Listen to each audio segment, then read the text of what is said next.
Sonic Origins, released on June 23, 2022, is the perfect example of how not to release a product for your franchise's 31st anniversary. Sonic Origins was not made by Sonic Team this time around, and instead was developed by Headcanon, who are also responsible for creating the best classic Sonic game to date, in my opinion, Sonic Mania. Now, I know what you're thinking, for those who haven't played Origins. How can Sonic Origins be a bad game if Headcanon created it? I'm so very glad you asked, my fine viewer. Strap in, because this ride is gonna get very bumpy, very fast.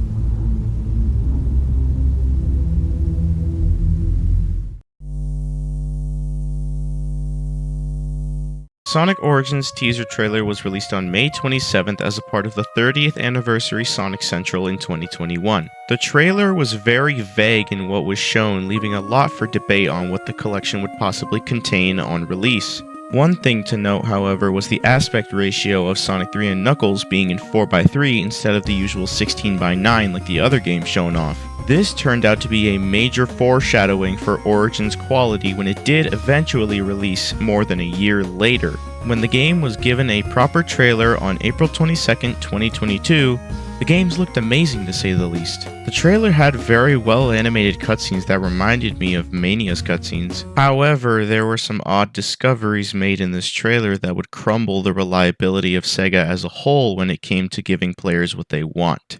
To start off with, Amy was not going to be a playable character in this game at all, despite Amy being in the trailer and being treated as if she's playable in any of the games. In the trailer as well were advertised classic and anniversary modes, which in theory was a neat concept, but it was not how we thought it was going to be. Instead of a settings menu with a screen ratio and lives toggle, you instead get both modes separately. And no, you can't sync your save data between the two modes. And at the end of the trailer was an advertised digital deluxe edition of the game for an extra $5. And what would you get from those $5?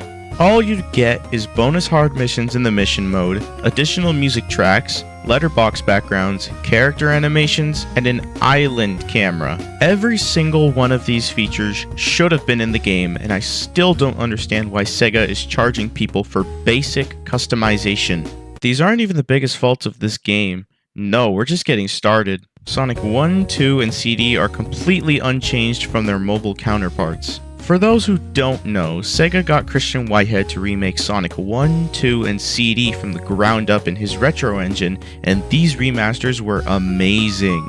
The games are all in native widescreen, meaning they fit into any size screen. Minor bugs seen in the Genesis versions of these games are completely patched out, and you could play as Knuckles and Tails in Sonic 1 and Tails in Sonic CD.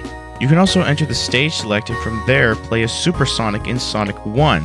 However, one thing was missing from all of this. Sonic 3 and Knuckles never got a Retro Engine remaster until Origins hit the scene. Sonic 3 and Knuckles was finally given a Retro Engine remaster, but other than that, the rest of the Retro Engine games are exactly the same as they were on mobile a couple of years ago.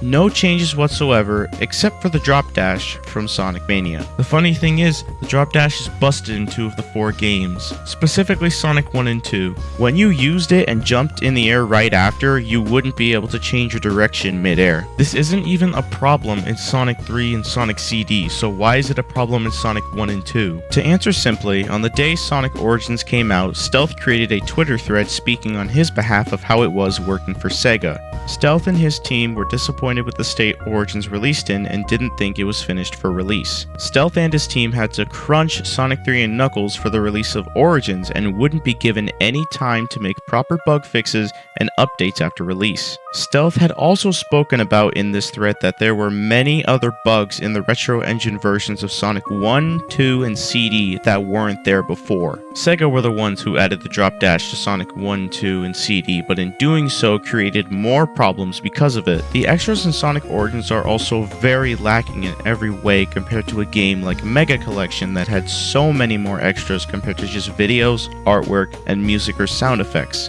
Sonic 3 also had to have some of the tracks in its soundtrack replaced with terrible remastered tracks from the Sonic 3 prototype. Take a listen.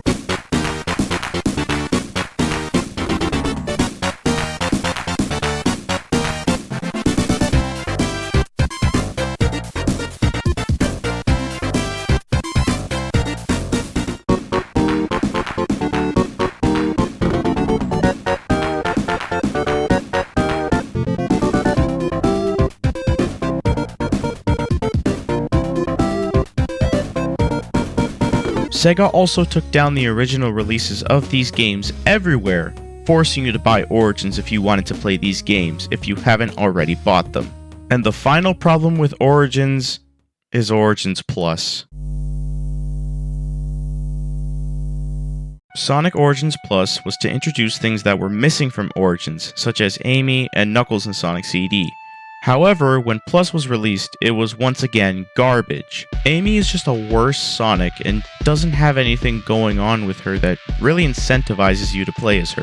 And Knuckles being in CD should have just been an update. The Game Gear emulation is also terrible because of constant slowdown and glitchy stereo sound.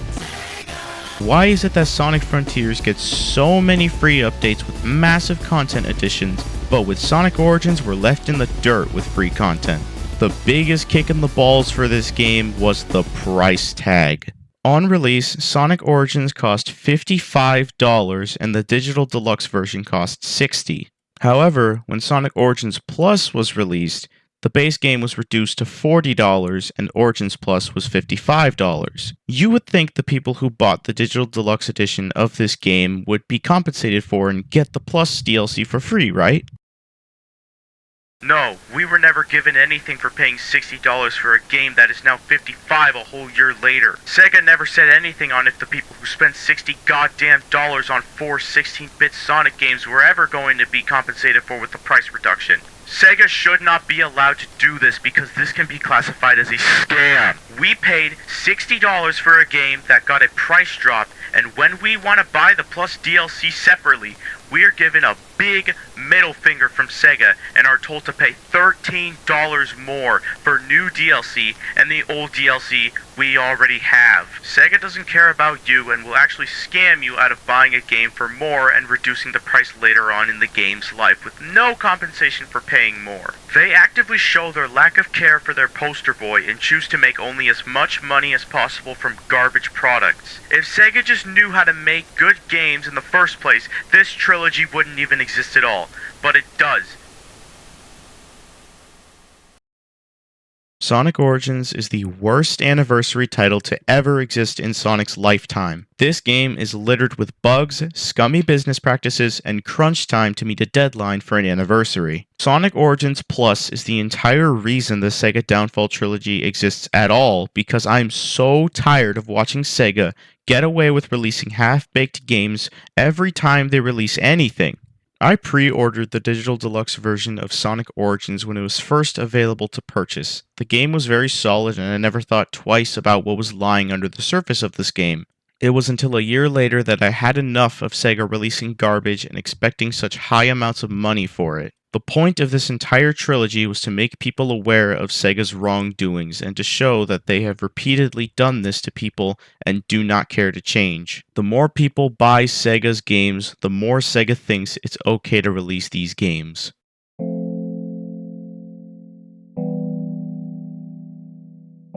I hope you viewers enjoyed the ride. Thank you for all the support for this trilogy from the past 2 videos in it. It meant a lot to me for this trilogy to take off so my thoughts could reach more people. If some of you are wondering, no, I'm not a Sonic hater, just a really big Sonic fan who grew up with Sonic in my childhood. This trilogy was only supposed to show how terrible these games were in the perspective of a longtime Sonic fan. I've been your host, and this was the Sega Downfall Trilogy. Have a good rest of your day.